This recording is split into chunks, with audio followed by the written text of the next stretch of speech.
ಜಾತಿ ಧರ್ಮ ಭೇದವಿಲ್ಲದೆ ಶಾಂತಿ ಸೌಹಾರ್ದತೆಯಿಂದ ಜನರು ಬಾಳ್ತಾ ಇದ್ರೆ ಅದರ ನಡುವೆ ಕೆಲವು ಕಿಡಿಗೇಡಿಗಳು ಹುಳಿ ಹಿಂಡುವ ಕೆಲಸವನ್ನ ಮಾಡ್ತಾರೆ. ಧಾರ್ಮಿಕ ಭಾವನೆಗಳಿಗೆ ಧಕ್ಕೆ ತರುವ ಕಾರ್ಯಗಳನ್ನ ನಡೆಸಲು ಮುಂದಾಗ್ತಾರೆ. ಆದ್ರೆ ಅವರ ಯೋಚನೆಗಳಿಗೆ ವಿರುದ್ಧವಾಗಿ ಕೊನೆಗೆ ಪೊಲೀಸರ ಅತಿಥಿಯಾಗಿ ಶಿಕ್ಷೆಗೆ ಒಳಪಡುವ ಪರಿಸ್ಥಿತಿಯು ಕೂಡ ಎದುರಾಗುತ್ತೆ. ಇಂತಹದೇ ಒಂದು ಘಟನೆ ಇದೀಗ ವರದಿಯಾಗಿದೆ. ಉಳ್ಳಾಲದ ಮಸೀದಿಯ ಬಳಿ ಬಾಂಬ್ ಸ್ಫೋಟಿಸುವುದಾಗಿ ಇನ್ಸ್ಟಾಗ್ರಾಂನಲ್ಲಿ ಬೆದರಿಕೆ ಹಾಕಿದ್ದ ಭಟ್ಕಳ ಮೂಲದ ವ್ಯಕ್ತಿಯನ್ನ ಮಂಗಳೂರು ನಗರ ಪೊಲೀಸರು ಬಂಧಿಸಿದ್ದಾರೆ.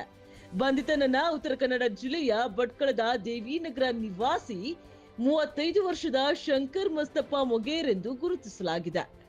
ಈತ ತನ್ನ ಇನ್ಸ್ಟಾಗ್ರಾಂ ಖಾತೆಯಲ್ಲಿ ಧಾರ್ಮಿಕ ಭಾವನೆಗಳಿಗೆ ಧಕ್ಕೆ ತರುವಂತಹ ಬರಹಗಳನ್ನ ಹಂಚಿಕೊಂಡಿದ್ದ ಎನ್ನಲಾಗಿದೆ. ಆರೋಪಿಯು ಇನ್ಸ್ಟಾಗ್ರಾಂ ಕಾಮೆಂಟ್ ವಿಭಾಗದಲ್ಲಿ ಸಪೋರ್ಟ್ ಮಾಡಿ ಬ್ರೋ, ಉಳ್ಳಾಲ ಮಸೀದಿ ಹತ್ರ ಬಾಂಬ್ ಬ್ಲಾಸ್ಟ್ ಮಾಡ್ತೀನಿ ಎಂದು ಬರೆದುಕೊಂಡಿದ್ದ.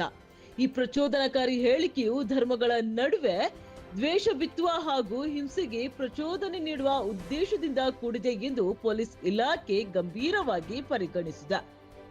ಈ ಪ್ರಚೋದನಕಾರಿ ಕಮೆಂಟ್ ಬಗ್ಗೆ ಮಾಹಿತಿ ದೊರೆಯುತ್ತಿದ್ದಂತೆ ಎಚ್ಚೆತ್ತ ಉಳ್ಳಾಲ ಪೊಲೀಸ್ ಠಾಣಾ ಅಧಿಕಾರಿಗಳು ಪ್ರಕರಣ ದಾಖಲಿಸಿಕೊಂಡು ಆರೋಪಿಯನ್ನ ಬಂಧಿಸಿದ್ದಾರೆ.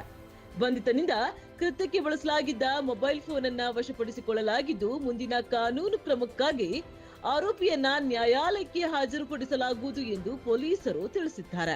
ಆರೋಪಿಯ ವಿರುದ್ಧ ಭಾರತೀಯ ನ್ಯಾಯ ಸಂಹಿತೆ ಅಡಿಯಲ್ಲಿ ವಿವಿಧ ಕಠಿಣ ಸೆಕ್ಷನ್ಗಳ ಮೂಲಕ ಎಫ್ಐಆರ್ ದಾಖಲಿಸಲಾಗಿದೆ.